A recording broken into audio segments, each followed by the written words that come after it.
of what I was doing was visiting local area high schools and helping to set up LGBTQ clubs and gay straight alliances. Actually, I was in my high school, actually, I think I was in junior high at the time. I was part of a group of kids that helped form the first gay straight alliance at our school. So later, when I was doing this for work, I was like, wow, like I've been in it all this time, and here I am trying to help the kids. Like I really thought that I was helping these kids. Now, obviously, I don't see it that way. But yeah, these gay straight alliances are now being referred to as gender sexuality alliances, which I think is interesting.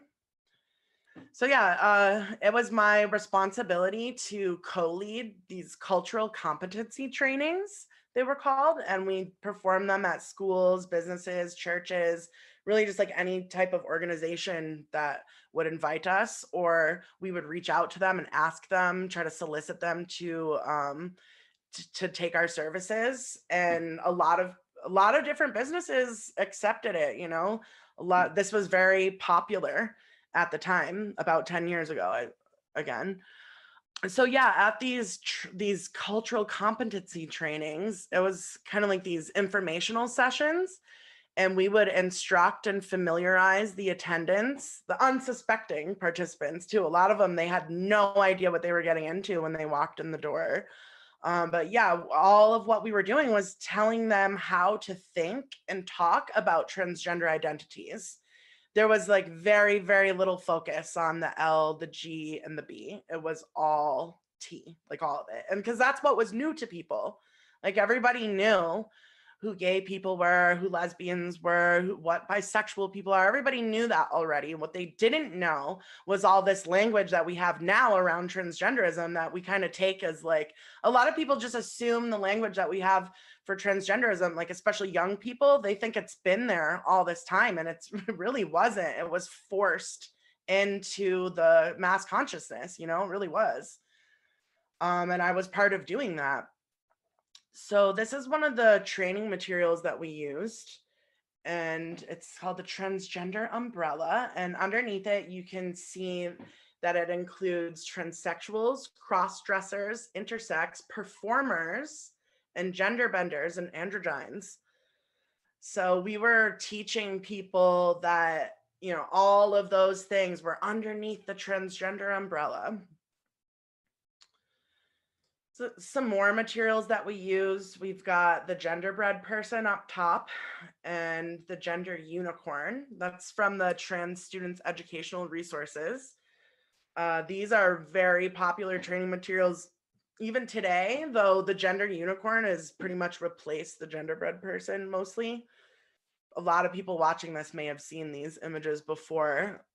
So yeah, I think it's worth noting that the genderbread person, that graphic still uses the term biological sex, whereas when you get into the gender unicorn teaching material, it's been updated to say sex assigned at birth. And that kind of just gives this idea that, sex can change after birth, which obviously is ridiculous. Yeah, we were really focused on indoctrinating the youth with these types of ideas. And I had to make regular reports to the state about how many children we had serviced and what their ages were, what we had taught them. And we always had free stuff to give away. These are real photographs from the organization that I worked with. I didn't just pull these up off Google or something. These are real pictures of the types of materials that I used to sit with and try to give out to people, including children. And we would always have all these like rainbow colored condoms. I don't have a picture of those, but we always had those with us. Everything was covered in rainbows, as you can see. And the rainbow is super enticing to children. Kids see it and they associate like good feelings and happiness with it, which they should, but now it's being associated with all this other stuff. It's really deceptive. So a lot of the materials that we used for educational purposes were from this nonprofit called GLAD, and it used to stand for Gay and Lesbian Alliance Against Defamation. But in 2013, they actually stated that GLAAD doesn't stand for anything at all. And they did that, of course, in order to be more inclusive to transgender identities. So interesting what gets erased there. Just the constant exposure that I had to these ideas, and also the repetition of me repeating them as the trainer, as the teacher, really solidified this like indoctrination in my own mind, and like made me just like totally, it just completely formulated my thoughts about transgenderism and trans rights ideology before I had any of my own. You know what I mean? Like, part of the job also included lobbying to the state. So this is more evidence for people to see like how this is an agenda, because we were being paid by the state.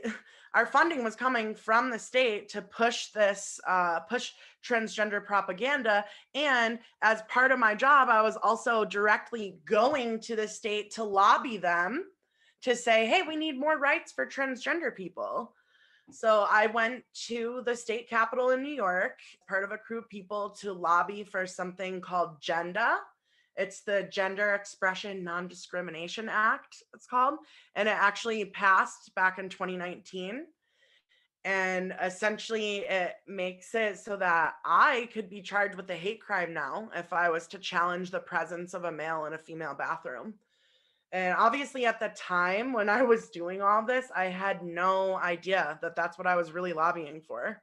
Like, I'm horrified when I look back on it. And now I think about, I can't remember obviously who they were, but the politicians that I was in the room with, and I just remember, sorry, not the politicians themselves, their representatives.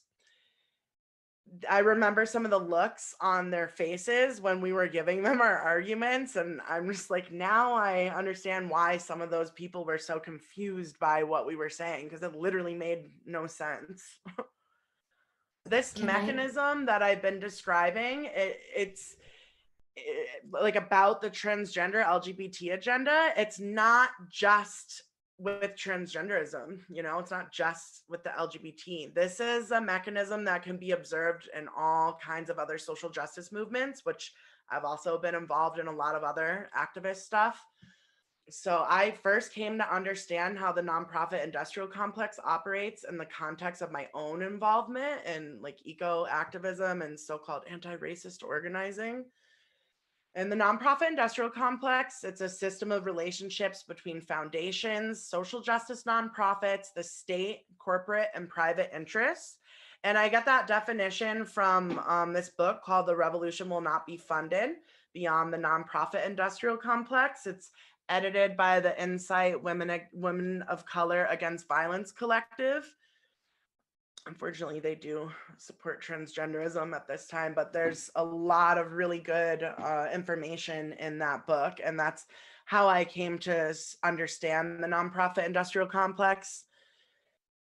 Another thing that we did at my work was distribute GLSEN safe space kits and stickers. And GLSEN is the Gay, Lesbian, and Straight Education Network.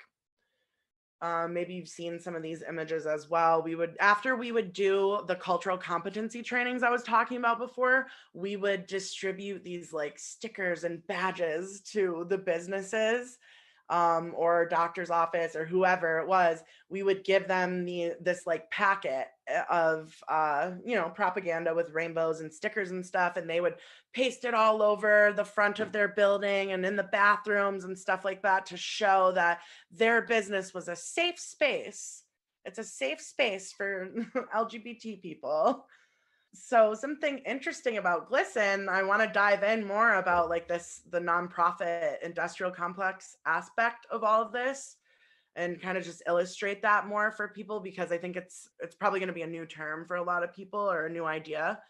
So let's kind of tease it out a little bit more, using GLSEN as an example. It's because it's a really good example. So GLSEN is funded by the Arcus Foundation. And the Arcus Foundation was created by a billionaire philanthropist named Joe Stryker. And you got to watch out for those billionaire philanthropist types. There's a lot of those going around right now, trying to convince us of all types of things. And Arcus is the largest grant maker for LGBTQ specific nonprofits worldwide. So, for example, the organization that I worked at, or any organization like that, you could try to get a grant and receive money for the work that you're doing from the Arcus Foundation. This is what they do. So the Arcus Foundation has also recently been talking about their intent to increase targeting towards racial and age groups, as they call it, and it's part of what they refer to as their intersectional work. Everybody loves that term that they've co-opted from Kimberly Crenshaw. I find it really interesting that Janet Mock, who's a transgender identified male celebrity, is a sitting board member on the Arcus Foundation. So it kind of shows like the revolving door between all of this, and that they use celebrities and people that have a lot of sway over young people and the masses in general to promote these uh to promote agendas. And who better, than Janet Mock, a trans identified man, to champion this cause, right? So the Stryker Foundation, where does their money come from? Well, Joe Stryker, his grandfather was the founder of Stryker Corp, which sold 13.6 billion in medical equipment in 2018 alone. It's a Fortune 500 medical technology corporation, and it runs out of Kalamazoo, Michigan. In Stryker's lifetime, he's used over 585 million of his own money to push his ideas out into the world, and more is coming every day. And this is just one foundation. There's so many foundations like this. But I really want to encourage everybody to check out this piece of work from Jennifer Bielek, where she kind of really goes into some of the other nonprofits that are involved in reshaping what we think of about transgenderism. So definitely check that out. So yeah, just to kind of circle back around, when I'm talking about LGBT trans agenda, because I say this a lot in my work, I say LGBT agenda, trans agenda, and people get offended very easily by that, and that's too bad, because honestly, I don't care about offending people anymore, because there's so much at stake right now. We really need to be talking about all these things. So, but just to clarify, while I have the opportunity, when I say LGBT trans agenda, I'm referring to all these different ways that the money and power of the state and massive corporations and private foundations work together to attempt to eviscerate the legal and social protections of females, while directly attacking children with propaganda to indoctrinate them to the misogynistic, biology hating ideologies of transgenderism. Thank you so much. Wow. Oh my gosh. It's a lot to take in. It is, and it's so there's so much, and I know women watching this are going to be like, holy shit. And I'll say that I've been like in this for maybe 2 years, and I really only think I'm at the surface, still. And so, like, I love that the women will be able to come back to this and like pause and research, as much or as little as they want. But you mentioned the reporting to the state as part of your due diligence in in kind of setting up the alliances at the schools. Can you talk a little bit about what that was when you say reporting? Like, do you mean how many children were in attendance? Yes. So if we went into a school, we would have to do like a gay straight alliance meeting, or just whatever term they were using for their meetings there. If we went there to help facilitate those meetings, which is generally what we were doing when we were in the schools, we would count how many students were there. We would record their ages. We would record not their personal information, but kind of like demographic information. Interestingly enough, they wanted to know the sexes. I don't know if they still do that anymore, because Mm. that's transphobic.